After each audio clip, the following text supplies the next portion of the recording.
ආයිබෝන් කියලා සියලුම දෙනා පිළිගන්නවා 2026 අවුරුද්දේ පළවෙනි වීඩියෝ එකට.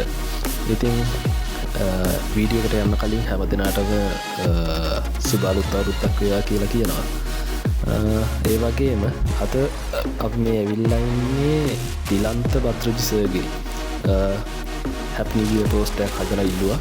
ඉතින් ඒක හැදුනේ කොහොමද කියලා බලන්න තමයි අපි මේ අද යන්න හදන්නේ. ඉතින් තිලන්ත බත්‍රජි සර් කොහොමත් ජනවාරි 1 වෙනිදාම තමයි මට කිව්වේ පෝස්ට් එක හදන්නේ කියලා. කෝල් එකක් දාලා ඇහුවා මල්ලිවාට මේක පුළුවන් ද හදලා දෙන්න මට ගොඩක්ම ඉක්මනින් ඕනේ කියලා. මොකද මේ පෝස්ට් එක අර සර්ට ගොඩක් හදිසි වෙලා තිබ්බේ. මොකද සර් මට කිව්වේ ගොඩක් තරක් වෙලා හින්දා ඉතින් කොහොමහරි මම ඒක හදලා සර්ට ඩිලිවර් කරා විනාඩි 45ක් පැයක් වගේ කාලයක් ඇතුළත.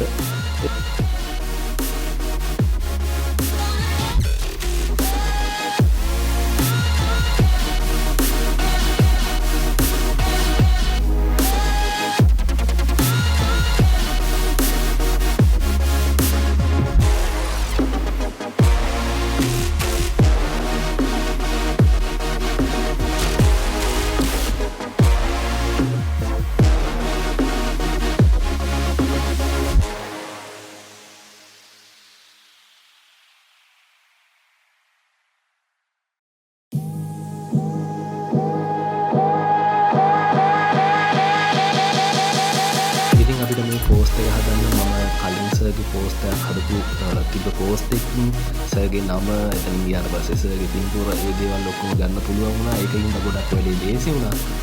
ඉතින් ඒකින්දම ඉතින් අර ටයිම් එකක් පොඩ්ඩක් අඩු වුණා. ඩෙලිවරි එක ගන්න වෙලාවට දෙන්න පුළුවන් වුණා. සර් ඉන්න වෙලාවටම ඉතින් ඒක වීඩියෝ එකක් දාලා තියෙනවා YouTube එකේ. එකක් වෙන්නේ නැත්නම් ඔයාලා බලන්න මේ පෝස්ට් එක හැදුනේ කොහොමද කියලා.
ඉතින් මේ පෝස්ට් එක හදාගෙන යනකොට මට ලොකු අයිඩියා එකක් තිබ්බේ නෑ මුලින්ම කොහොමද මේක හදලා ඉවර කරන්න කියලා.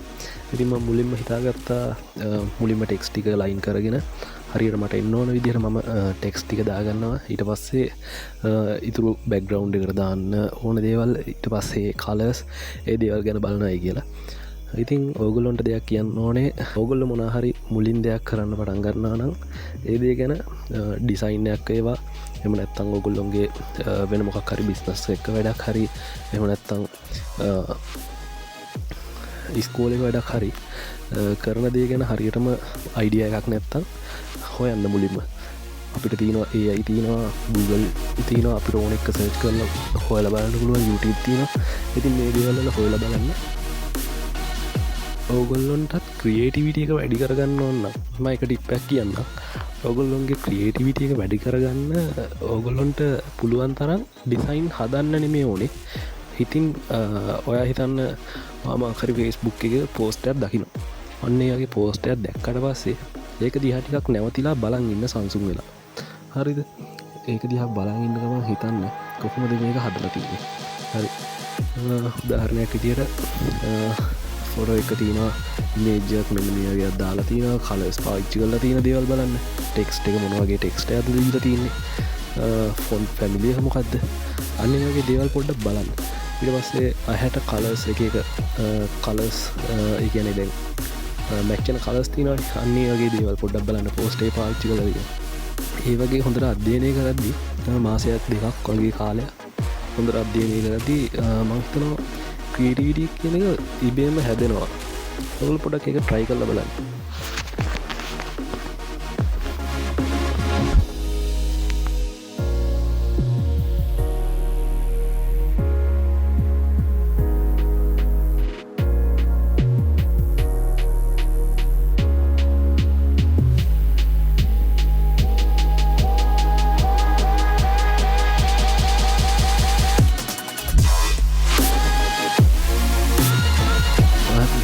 සම්බන්ධ මෙට මේ වගේ වීඩියෝස් හැමදාම් බලන්න කැමති කෙනෙක් නම් අපේ චැනල් එක සබස්ක්‍රයිබ් කරලා තියාගන්න වාට තියෙන අදහස් ඒ වගේ දේවල් කමෙන්ට් කරගෙන යන්න ඉතින් සබස්ක්‍රයිබ් කරලා බෙල් නොටිෆිකේෂන් එකත් ඔන් කරලම තියාගන්න අපේ වීඩියෝස් දාපු ගමන් ඔයා ගාවටම ගෙන්න ගන්න ඉතින් එහෙනම් අදට ගිහින් එන්නම් ගුඩ් බයි